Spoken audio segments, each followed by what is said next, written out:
Municipal ఎన్నికలకు కసరత్తు వేగవంతమైంది. ఇటు ప్రభుత్వం అటు రాష్ట్ర ఎన్నికల సంఘంలో పనులు చకచకా సాగుతున్నాయి. వెంటనే బీసీల రిజర్వేషన్లు ఖరారు చేయాల్సిందిగా డెడికేటెడ్ కమిషన్ సైతం సర్కార్ పురమాయించింది.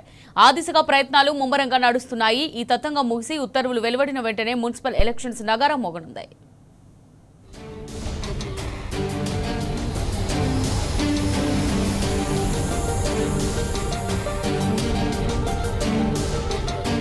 త్వరలో పురపాలక సంఘాల ఎన్నికలకు నగారా మోగనుంది.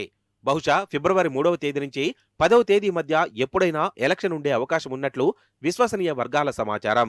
రాష్ట్రంలోని 117 మున్సిపాలిటీలు 6 కార్పొరేషన్లకు ఒకే విడతలో పోలింగ్ జరగనుంది. ఈ మేరకు రాష్ట్ర ఎన్నికల సంఘం ఏర్పాట్లను ముమ్మరం చేసింది. ప్రాథమిక సమాచారం ప్రకారం మున్సిపల్స్కు ఈ నెల 17 నుంచి 24వ తేదీ మధ్యలో షెడ్యూల్ విడుదల కానుంది. ఆ తర్వాత ఎలక్షన్ నోటిఫికేషన్ విడుదలవుతుంది. నామినేషన్ల స్వీకరణ, వాటి పరిశీలన, ఉపసంహరణ, అభ్యర్థులకు గుర్తుల కేటాయింపుల కోసం ఒక వారం రోజుల సమయం పట్టే అవకాశం ఉంది. తరువాత ప్రచార పర్వం షురువై ఒక వారం రోజుల పాటు సాగనుంది. నోటిఫికేషన్ వెలువడిన 14 రోజులకు ఎన్నికల నిర్వహణ, ఒక రోజు గ్యాప్తో ఫలితాల వెల్లడుంటాయి.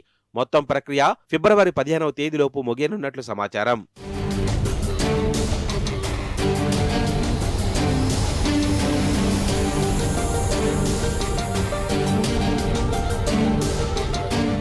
జనవరి 17 నుంచి ఫిబ్రవరి 15 లోపు ఎన్నికల తంతు పూర్తి చేయాలన్నది ప్రభుత్వ యోచన. ఈ మేరకు రేపు 12 లేదా 13వ తేదీల్లో జరగనున్న మంత్రివర్గ భేటీలో చర్చించి నిర్ణయం తీసుకోనున్నట్లు సమాచారం. మున్సిపల్ ఎన్నికల్లో రిజర్వేషన్ రొటేషన్ మారనుంది. 2 టర్ములకు ఒకే రిజర్వేషన్ ఉండాలని గత ప్రభుత్వం చేసిన నిర్ణయాన్ని మార్చేసి తాజాగా రిజర్వేషన్లను అమలు చేయనున్నారు.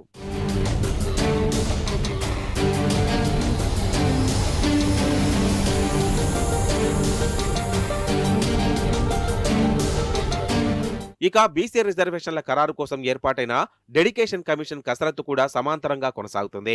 గతంలో చేపట్టిన కులగణన వివరాలను ప్రణాళికా శాఖ ఈపాటికే కమిషన్కు పంపింది. ఇక ఇందుకు సంబంధించిన ప్రాతిపదికను commissioner and director municipal administration ప్రభుత్వానికి పంపనుంది. సిడిఎంఏ నివేదిక మేరకు బీసీ రిజర్వేషన్ల ముసాయిదాను డెడికేటెడ్ కమిషన్ సర్కారుకు సిఫార్సు చేయాల్సి ఉంటుంది. ఆ రికమెండేషన్స్ ఆధారంగా బీసీ రిజర్వేషన్లను ఖరారు చేస్తూ సర్కారు ఉత్తర్వులు ఇస్తుంది.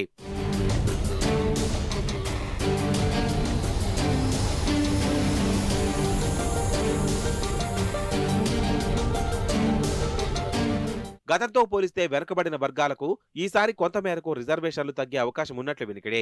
గతంలో ఇది 33% ఉండగా ఈ ఎన్నికల్లో అది 31.5%గా ఉండనున్నట్లు సచివాలయ వర్గాల నుంచి అందుతున్న సమాచారం.